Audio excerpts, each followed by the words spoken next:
is finally here. So let's see how it stacks against the Galaxy Note 10 Plus. Let's not waste any time. Let's find out.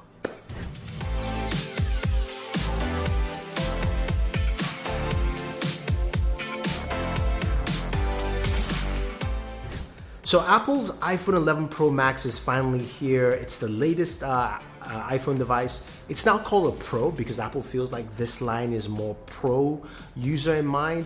And there's an 11 Pro and the 11 Pro Max. But we're looking at the 11 Pro Max because how does it stack against the Galaxy Note 10 Plus? That, of course, is the Pro device, and that device we know has a lot of features, but let's look at the 11 Pro Max first.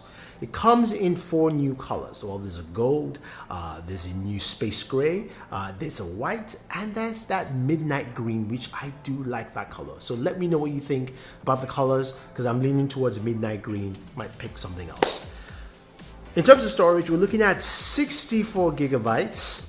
Yes, 256 and then 512. So Apple is still keeping the same scheme, if you will. Its price starts at $1,099 for 64 gigabytes. That doesn't stack up well because the Galaxy Note 10 Plus at $1,099 is basically 256 gigabytes of storage. Well, let's look at the display. The iPhone 11 Pro Max has a 6.5 inch display. It's called a Super Retina XDR display. The reason for this new naming is because it's got a bunch of new features. There's HDR10 support. There is also Dolby Vision support on this. This display has a huge contrast ratio of 2:1. It's also got max brightness in terms of nits at 1200, regular it's at 800, so that's pretty high. It's a vibrant display. Just like the Galaxy Note 10 Plus display is vibrant, I think the max nits is about 1000 to 1100. I could be wrong, but it's a super bright display. So both displays have nice brightness, colors, the things you're looking for in a display that you love to see. Now, when we move to the back of the device, that's where, of course, you see the camera hump, a new camera hump. I'm using, of course, a dummy model here in this video, but what you do have is a triple camera setup. First time iPhone has gone to that. The Galaxy Note 10 Plus has always had a triple camera setup, and that's something new for Apple. This time they have 12 megapixel cameras all across the board. There is a wide angle camera, which is the main camera at 12 megapixels f1.8. The ultra wide is field of view of 120 with also f-stop of 2.4, and there's a telephoto with the f-stop of 2.0, and it's also 12 megapixels. Now the Galaxy Note 10 Plus has a triple camera setup, two 12 megapixels, one 16. The 16 megapixel is that ultra wide, 120 degree, I believe, field of view. I think takes lovely photos, pictures. I'm going to do, of course, we'll do our camera video, of course, on the iPhone 11 Pro Max to see what it actually brings to the table. Now that we have a newfound camera bump on the iPhone 11 Pro Max, I've got a few cases from my good friends at Spigen that I really like. The first one is a liquid crystal case. What I like about it, it's flush. It basically balances out with the raised edge of that camera bump. And of course, you've got protection all around. This, of course, is a see-through case, so you get to see the colors of your iPhone 11 Pro Max. Now, the next case here is the Rugged Armor, which is a case that I love to use. It's got that tough feel, TPU feel all around. Nice protection on your iPhone 11 Pro Max. You've got that center cutout to show you the new iPhone logo. Of course, we're using our dummy version here, but you get the idea of how this fits with your iPhone 11 Pro Max, and this should go a long way. But the camera on the iPhone 11 Pro Max is packed with a ton of features.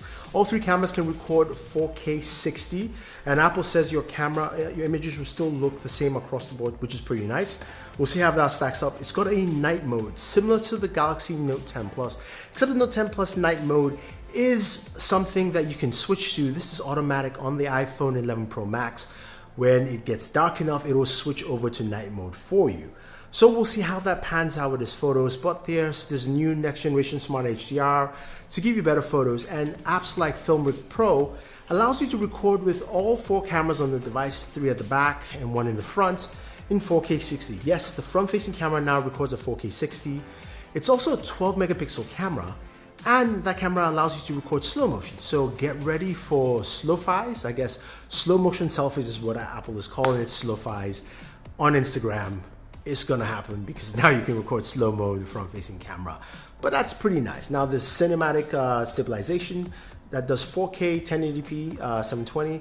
We'll see how that stacks up to steady shot or super steady from Samsung. If that's better or worse, we don't know, but we'll see how they all pan out. But it's exciting to see Apple is continuing its camera foundation. There's also easy ways to transition between each camera lens, and it does have zoom-in mic audio, similar to what we have in the Galaxy Note 10 Plus. Now, in terms of audio itself, it does have spatial audio now included, as well as Dolby Atmos, and their stereo speaker setup. So we're going to see something different from Apple this time in the audio space, so stay tuned for that speaker test.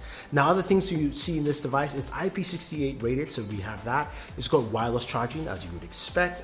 We no information if this is faster or fast wireless charging, so I take it as it's being the same, while Samsung has fast wireless charging up to 15 watts. So mind you, 15 watts, because Apple's wired charging is 18 watts. And that 18 watts wired charging will be compared to what we find with the Galaxy Note 10 Plus at 25 watts. So check out my charging speed test on the Galaxy Note 10 Plus. You'd be surprised. 68 minutes, pretty fast.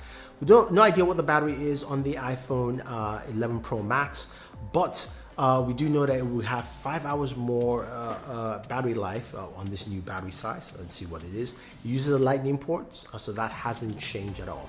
Now on the Galaxy Note 10 Plus, just a few things to mention. We know it does have a lovely display. That display on the Note 10 Plus is a 2K display. The display on the iPhone 11 Pro Max is not. The display resolution is 2688 by 1242. Again, Apple has funky display measurements, as you all would expect. It's a vibrant display on the Note 10 Plus. It has a triple camera setup powered by the Snapdragon 855 processor. We have up to 12 gigs of RAM, and it starts at 256 gigabytes of storage. It does not do 64 gigabytes, so that's a huge plus. We also do have wireless charging. We have reverse wireless charging, and that wireless charging is fast wireless charging at 15 watts. The charging there is a 25 watt charger. You can get a 45 watt on the Galaxy Note 10 Plus, and we have a 4200 milliamp battery. Now, all that being said, the extra feature we do have in the Galaxy Note 10 Plus is the S Pen, and the S Pen has a ton of functionality that we know quite well. We've got the ability to write text, we can draw on our devices. We can also use the S Pen for actions to navigate through the camera, using it in a standing position, or if you're trying to take video and photos from far away or with family and friends, doesn't matter. So you have that built in there, something that's just very unique and interesting. Plus you do have DeX, which is the ability to plug in your Galaxy Note 10 Plus to a display or a laptop and turn it into a full desktop experience. Again, something the iPhone 11 Pro Max just doesn't have. But I want to hear from you guys. What kind of videos would you like to see once I get my hands on the iPhone 11 Pro Max? I'm going to be doing a gaming video. I'll be doing a speaker test for you guys to see. Also, we're doing a charging test as well. I might do a battery drain test. That's something I've never done, but if that's something you guys want to see, I'll try and do that for you as well. I might also do a test between the 18 watt charger and the 15 watt wireless charger on the Galaxy Note 10 Plus. See how both of those two stack up. It's very different, very interesting. But leave your thoughts down below, and what do you think of this brand new iPhone? Do you like the iPhone 11 Pro? Do you like all the features it brings to the table? Is there anything new, or is it just a catch up from Apple as we usually see on a yearly basis? Leave your thoughts down below. Don't forget to like, share, subscribe, and check out those speaking cases down below if you want to pick them up, because you're going to be needing cases for your iPhone 11 Pro.